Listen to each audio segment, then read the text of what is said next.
Hola, ¿cómo están? Nuevamente estamos en la capacitación de enfermería neonatal.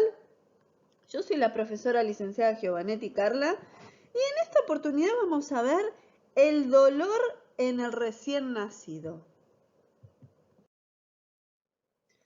Bueno, como sabemos, los neonatos, sobre todo prematuros hospitalizados, y no prematuros también, ¿no? Son sometidos a numerosos procedimientos.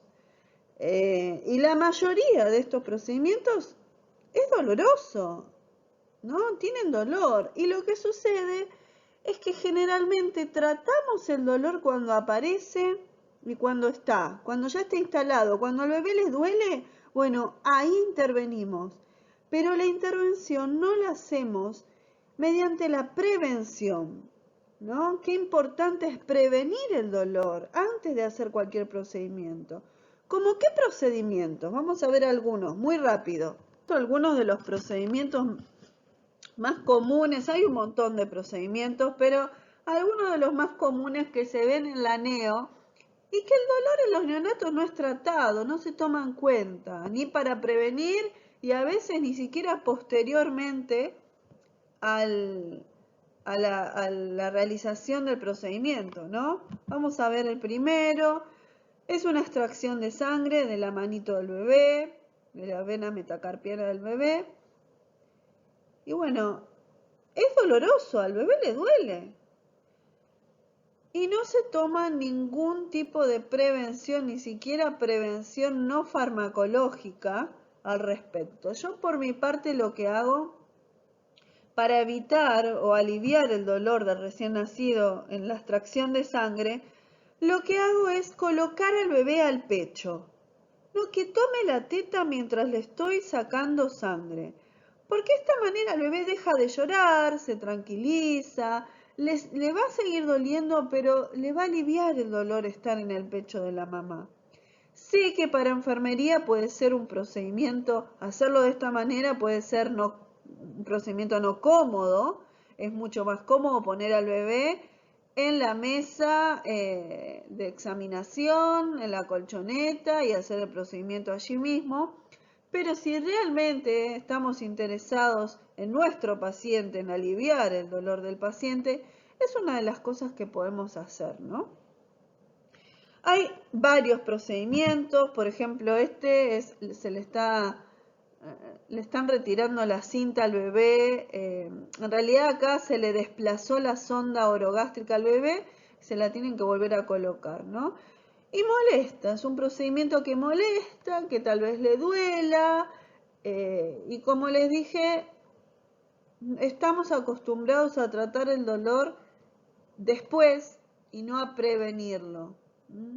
La contención de los padres, el que la madre esté ahí, el que le hable la mamá, todo eso ayuda, es una de las técnicas no farmacológicas más beneficiosas para prevenir el dolor y el malestar en el recién nacido. El último video que les voy a mostrar es una punción lumbar. Se usa mucho para descartar meningitis cuando el bebé está con síndrome febril.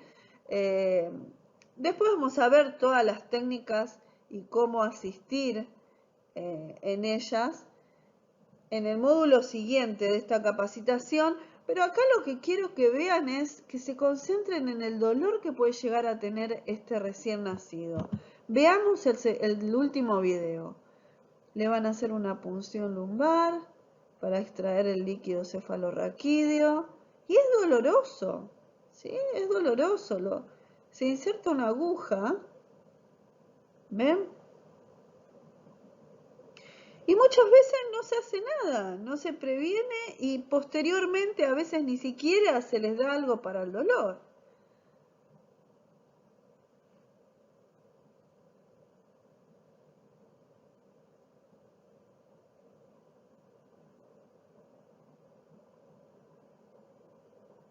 ¿No? Ven el calibre que tiene esa aguja, ¿no? Bastante doloroso. Bueno, pasemos a la siguiente diapositiva. Por eso es un gran desafío para nosotros las enfermeras reconocer el dolor y evaluarlo en el recién nacido. ¿Por qué reconocer? Porque el bebé no les va a decir me duele. Hay que saber reconocer gestos de dolor, manifestaciones de dolor. Para eso hay escalas. Hay escalas con puntaje, hay diferentes escalas.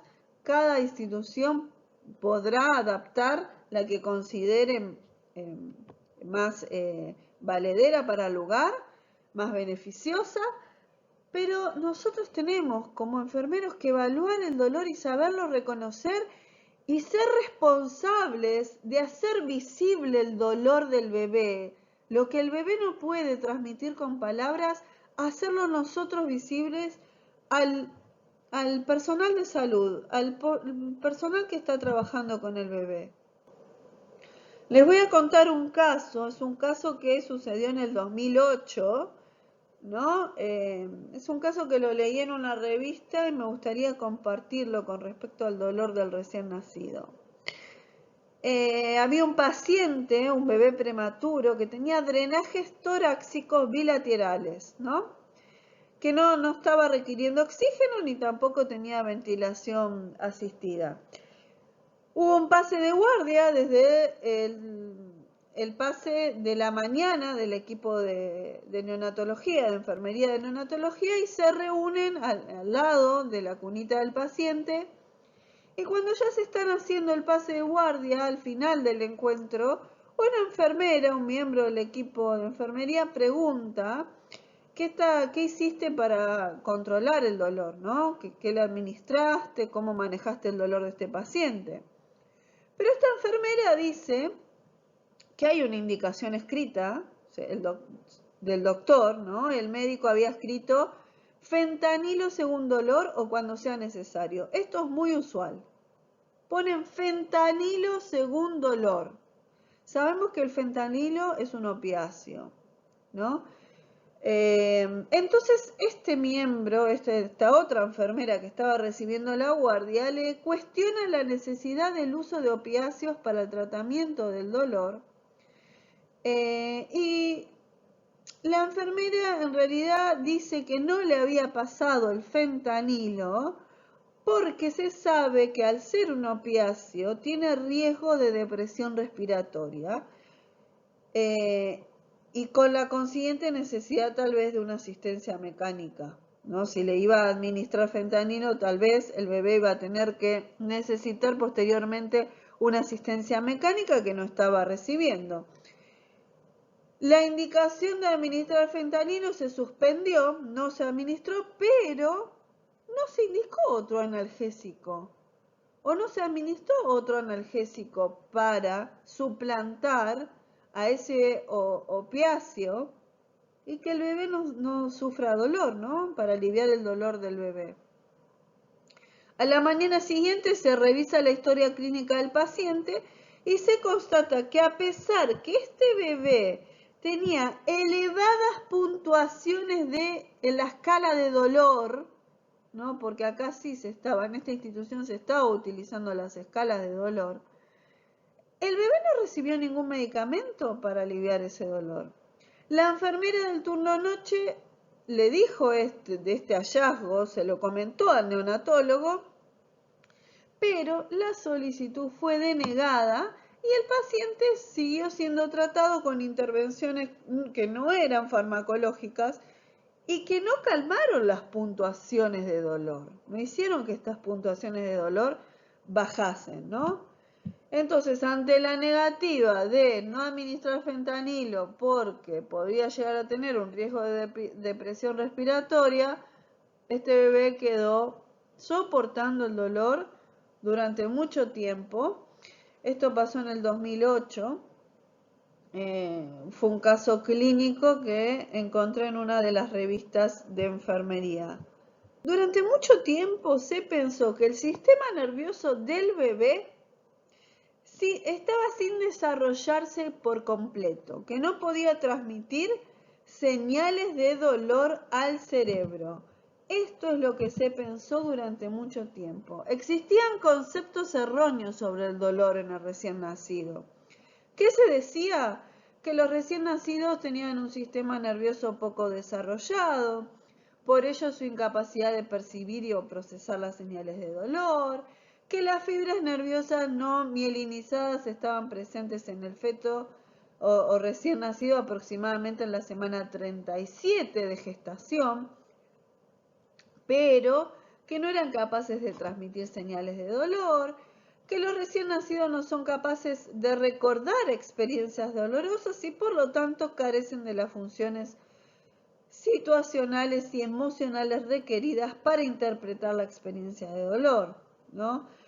Entonces, entre los años 1980 y 1990 se publicaron varios artículos de investigación desafiando todas estas creencias sobre la capacidad del neonato para percibir o procesar experiencias dolorosas. Anand y Cole mostraron evidencias que los neonatos tienen respuestas fisiológicas al dolor y se reflejan en cambios bioquímicos y cardiorrespiratorios. O sea, el bebé no lo va a manifestar en palabras. ¿Qué decían estos investigadores? Que las respuestas ante el dolor eran cambios a nivel fisiológico, bioquímico y cardiorrespiratorio. Además presentaron pruebas que los sistemas anatómicos y neuroquímicos inician su desarrollo a comienzos del periodo fetal y son capaces de percibir, transmitir y procesar el dolor incluso en el recién nacido prematuro. Entonces, hasta la década de los 70, que se consideró que los neonatos no podían percibir dolor y no conservaban en su memoria la experiencia dolorosa. Hasta la mitad de la década de los 80, el mundo médico pensaba que los prematuros no podían sentir dolor alguno. Hubo otro caso, el caso de un bebé, Lawson, que ocurrió en 1985 en Washington, en los Estados Unidos. Se llegó a pensar de forma distinta. Ese recién nacido prematuro que pesaba 500 gramos tenía una grave lesión cardíaca, por lo que fue operado, pero el bebé murió algunas semanas más tarde de la operación.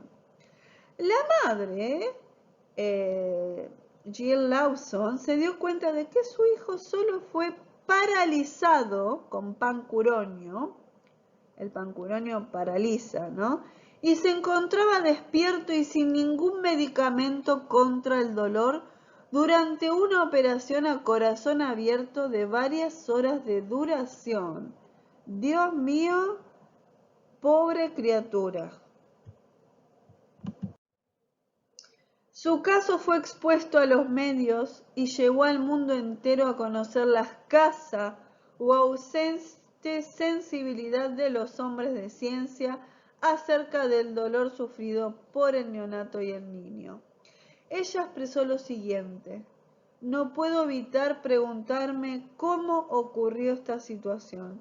Si yo hubiera sido informada por un médico que los recién nacidos no sienten dolor, yo nunca les habría creído.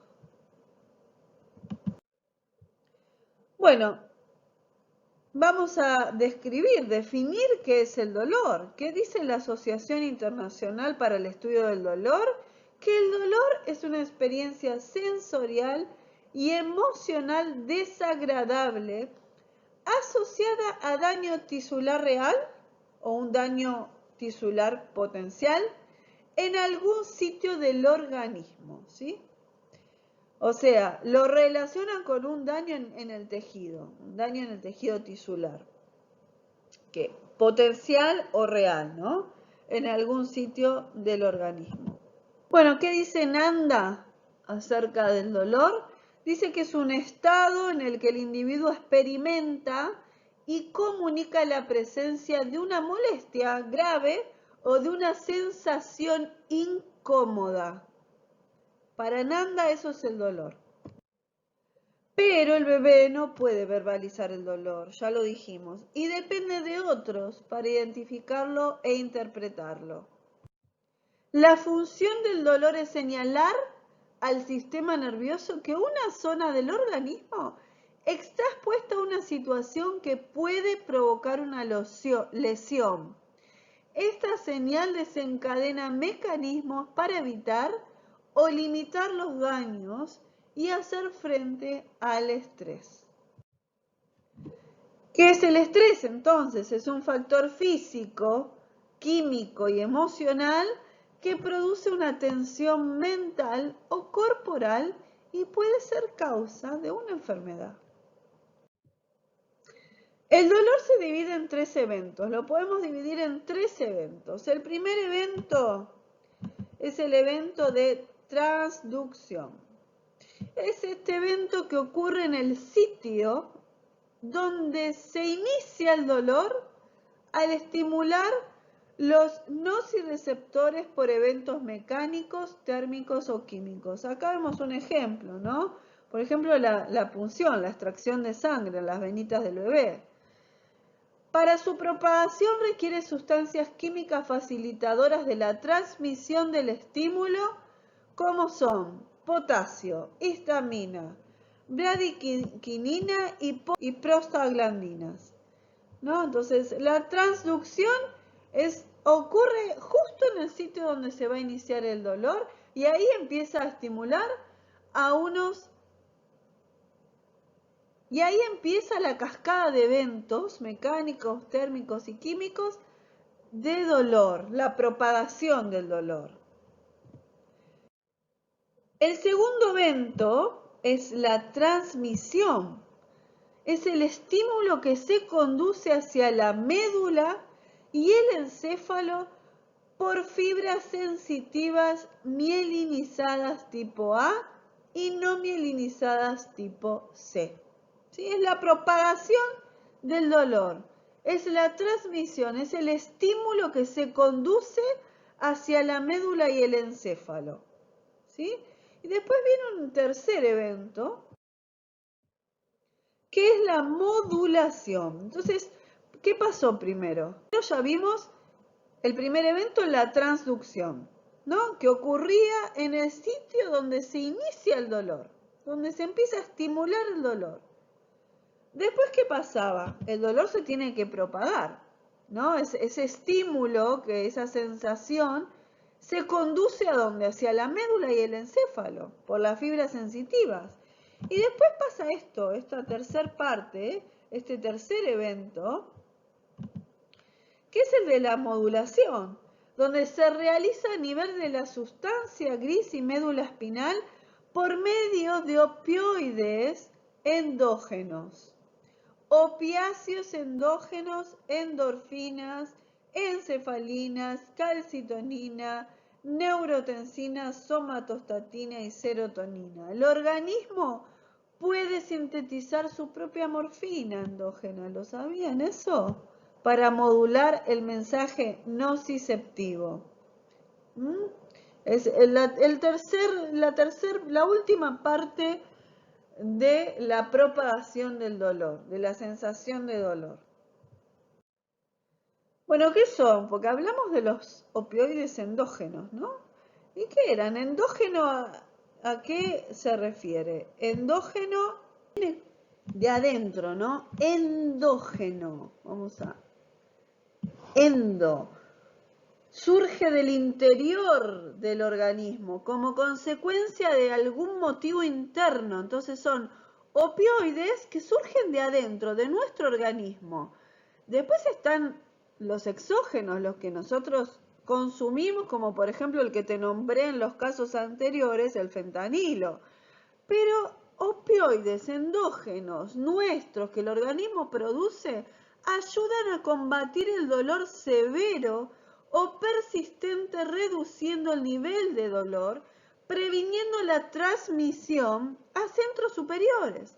Y son liberados, pero a veces es necesario la administración de otros opioides que son exógenos, o sea, que no los produce el organismo, que nosotros lo tenemos que consumir, como por ejemplo la morfina, que imita los efectos de opioides endógenos, o como por ejemplo el fentanilo, ¿no? Son medicación que se prepara para prevenir el dolor.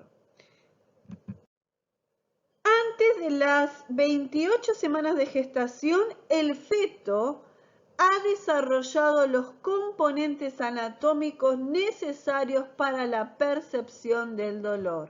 Bueno, fíjense bien esto. O sea, antes de las 28 semanas de gestación, el feto ya puede percibir dolor. Vamos a ver, a la semana 6 se inician las conexiones entre neuronas sensoriales y la médula ósea. En la semana 20 de gestación ya están presentes los receptores sensoriales cutáneos y de mucosas y se ha desarrollado el total de las neuronas. A la semana 24 del feto se completan las conexiones entre la médula ósea y el encéfalo. Y ya a la semana 30 se completa la mielinización de las vías dolorosas. Las vías inhibitorias del dolor no se completan hasta semanas después del nacimiento. Las inhibitorias del dolor. Bueno, entonces las modificaciones de parámetros fisiológicos cuando se tiene dolor se dan por causas hormonales, metabólicas, estimulación del sistema neurovegetativo, produciendo dos tipos de respuesta. Respuesta fisiológica y respuesta de comportamiento, comportamentales, ¿sí? O sea, cuando se tiene dolor, las modificaciones pueden ser o fisiológicas, como hormonales, metabólicas, etcétera, o de comportamiento, manifestaciones a nivel comportamental. ¿Cuáles son las fisiológicas? ¿No? Se presenta, o sea, ya dijimos, el bebé no nos puede hablar. Entonces, ¿cómo nos vamos a dar cuenta que ese bebé tiene dolor? Al bebé le pueden pasar dos cosas. O va a manifestar su dolor por manifestaciones fisiológicas, o por qué, ya lo vimos antes, o por manifestaciones a nivel del comportamiento. Las fisiológicas, ¿qué le va a pasar? Y puede llegar a tener hipertensión arterial, taquicardia, puede estar vasocontraído, tener una vasoconstricción periférica, hipertensión pulmonar, taquipnea, respira rápido, tiene hipoxia, puede tener aumento de la presión endocraniana, con riesgo incluso de hemorragias intraventriculares, ¿no? O pueden ser comportamentales, o puede ser que no sea a nivel fisiológico la manifestación del dolor, sino que puede ser a nivel comportamental, como expresión de la cara, facial, la postura, cómo se posicionan en la cuna, cómo es el llanto, la calidad del llanto, etc. Las respuestas al dolor agotan al neonato. El neonato se estresa, sufre estrés. La energía, en vez de estar dirigida a el que el bebé crezca, que aumente de peso y demás, toda esa energía del bebé va a estar dirigida a tratar de mantener todas esas desregularizaciones que se producieron como respuesta al dolor. ¿Sí? Esta hice una captura de pantalla de lo que ustedes tienen en su cuadernillo, ¿no? Dice, los recién nacidos sujetos a estímulos dolorosos presentan respuestas hormonales, fisiológicas, ya lo vimos, y de comportamiento, como con consecuencias a largo plazo, ¿no? Que contribuyen a trastornos de su neurodesarrollo, no se desarrollan bien, y problemas a futuro también, de atención, aprendizaje, conducta. Bueno, por ejemplo, podemos ver la expresión psicoemocional o de conducta, el llanto, ¿cómo es el llanto? Un llanto agudo, nos damos cuenta, enfermería se tiene que dar cuenta cuando un llanto es de dolor. Los movimientos de la cara, faciales, el 96% mueve las cejas y el 96% cierra los ojos con mucha fuerza. El 97% arruga el área nasolabial, la zona de la nariz y del labio, y el 98% separa los labios. O sea, son todas expresiones que nos tenemos que hacer expertos en valorar la expresión del bebé. La actitud y la posición corporal antialógica. A ver, expresiones autonómicas, ¿no? Son taquicardia, hipertensión arterial, lo dijimos ya, disminución de la presión de oxígeno, diaforesis, transpiración, ¿no? Midriasis en los ojos, palidez, la tensión del músculo muscular, aumento de la resistencia vascular pulmonar. Puede haber una expresión metabólica, el bebé puede entrar en hiperglucemia, puede hacer que la glucemia se eleve en sangre como consecuencia del dolor. Expresión hormonal. Lo que sucede acá es que seguramente se va a tratar la hiperglucemia y no el dolor, ¿no? El bebé, tiene hiperglucemia alta, bueno, hacen algo para moderar, para regular la hiperglucemia, pero no se están dando cuenta que es por otra cosa, ¿sí? Que esto fue un desencadenante del dolor. Y expresión hormonal, incremento del cortisol, o sea, se desregulan las hormonas. Aumenta el cortisol, las catecolaminas, el glucagón, endorfinas, aldosterona. Hay una disminución de la insulina, por eso la hiperglucemia, ¿no? Etcétera. En 2000, Anand y Scalzo concluyeron que la exposición repetida al dolor en la infancia puede llevar a la alteración de la sensibilidad al dolor, un aumento de la ansiedad, un trastorno de déficit de atención con hiperactividad, de conducta, memoria, sociabilización y expresión de sentimientos. Son muchos los estímulos dolorosos, ya vimos algunos de las actividades frecuentes que se realizan a los recién nacidos con fines terapéuticos, como intubación, accesos venosos, extracción de sangre, punciones lumbares y demás procedimientos que provocan dolor al recién nacido, ¿no? Bueno, pero hay escalas. Afortunadamente tenemos escalas para medir el dolor que podemos utilizar, como por ejemplo las más comunes son la Neonatal Facial Coding Score, Neonatal Pain Scales Score, Premature Infant Pain Profile. Hay un montón, ¿no? Con diferentes siglas. Después está esta escala también. Crying requires oxygen saturation, increasing vital signs, expression and sleepiness. Bueno, etcétera. Ahora lo que les voy a mostrar son dos escalas, las que considero que más se utilizan en nuestro país, que son, por ejemplo, la escala de confort.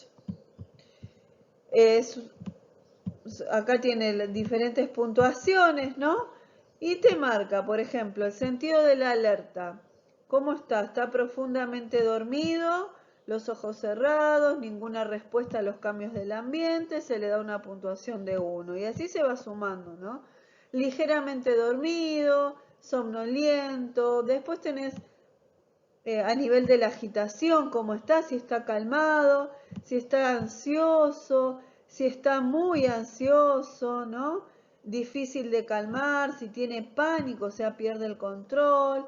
El llanto, bueno, respuesta respiratoria, como es la ventilación mecánica, respiraciones espontáneas, lucha con el respirador, etcétera, ¿no? Movimientos físicos, tono muscular, la tensión facial. Esto se los voy a enviar y además tienen alguna de estas escalas en el cuadernillo. Bueno, la escala del dolor, acá hay otra, la Neonatal Infant Pain Scale. también marca, por ejemplo, la expresión facial, el llanto, cómo es la respiración, si hay cambios en la respiración, pausada, irregular, etcétera, cómo son la posición de las piernas, tan relajadas, contenidas, flexionadas o extendidas. Y acá se le va a dar diferente, lo que vemos acá, diferente puntuación. Después se suma y se determina con la sumatoria final qué nivel, cómo va la escala del nivel de dolor de este bebé, ¿no? Posición de los brazos, el estado de sueño y de vigilia, etcétera. Pero hay diferentes acciones, ¿no?, que podemos hacer para prevenir el dolor. Por ejemplo, tenemos acciones no farmacológicas. Todo esto lo van a encontrar en el cuadernillo. Como la succión no nutritiva, ¿no? O sea, no es para nutrición, sino que succiona al bebé para calmarse. Es el mejor recurso no farmacológico para calmar a los recién nacidos sometidos a intervenciones dolorosas, disminuyendo las expresiones faciales de dolor y menor llanto. Por eso yo los pongo al pecho cuando les extraigo sangre, por ejemplo. Se recomienda cuando se realizan procedimientos que causan dolor leve o moderado. Tienen un efecto sinérgico al combinar sacarosa y succión no nutritiva, ¿no? ¿Qué se hace? A veces el chupete se lo humedece con una solución glucosada o sacarosa y eso reduce la respuesta al dolor con mayor eficacia, ¿no?, que la succión a veces no nutritiva única. Otra intervención no farmacológica es la multisensorial, masajes suaves, que escuche la voz de la mamá, que haga contacto visual con la mamá, que la mamá le hable, lo acaricie, que lo mece, ¿sí? Con respecto a la sacarosa, se observó que los carbohidratos tienen un efecto calmante, ¿no?, en los recién nacidos. Por eso sacarosa, solución glucosada en el chupete, escrito, ¿no? Mirá cómo el bebé te pide un poquito, dame un poquito. Sacarosa, acá te puse en concentración de 2 al 24% o 3 cucharaditas diluidas en 10 mililitros de agua, ¿no? Y ahí se pone de 0,5 a 2 mililitros por el chupete o con la jeringa o por vía sublingual, ¿no? Le das con las jeringuitas o le mojas el chupete antes del procedimiento, 2 minutos antes. O sea, ¿qué haces? Bueno, sacarosa en concentración de 2 al 24% puede calmar el dolor. ¿Cómo sería? 3 cucharaditas de azúcar, ¿no? Todo esto igual en el servicio viene glucosa, podemos usar esto, ¿no? Pero bueno, son diferentes técnicas. ¿Cómo se logra esta concentración de 12 al 24%? La sacarosa es azúcar, ¿no? La sacarosa es el azúcar de mesa. Ponen 3 cucharaditas de azúcar en 10 mililitros de agua. 3 cucharaditas de azúcar en 10 mililitros de agua. Y ahí llegan a esa concentración. Y de ahí toman, de esos 10 mililitros, toman 0,5 o 2 mililitros y mojan el chupete con eso, o lo toman con una jeringuita y se lo dan por vía sublingual 2 minutos antes del procedimiento. O si no, más fácil, la glucosa al 30%, que ya la encontramos preparada en el servicio, y también se toma de 0,3 a 1 mililitro y lo mismo, o mojan el chupete o se lo dan por vía sublingual 2 minutos antes del procedimiento, ¿sí? Estas son algunas técnicas no farmacológicas, sumado a las que les conté anteriormente, y por supuesto las farmacológicas incluyen analgesia, opiáceos y demás, que se los voy a comentar aparte en un video muy cortito que se los voy a comentar aparte en un video muy cortito de unos minutos nada más, porque les voy a nombrar los analgésicos más comunes y los opiáceos más comunes para el tratamiento del dolor de recién nacido. Con este tema me voy despidiendo. Hasta el próximo video. Recuerden hacer el seguimiento de los videos, complementarlo con el material que tienen en el cuadernillo y el material que les subo a la plataforma virtual. Saludos y estamos en contacto.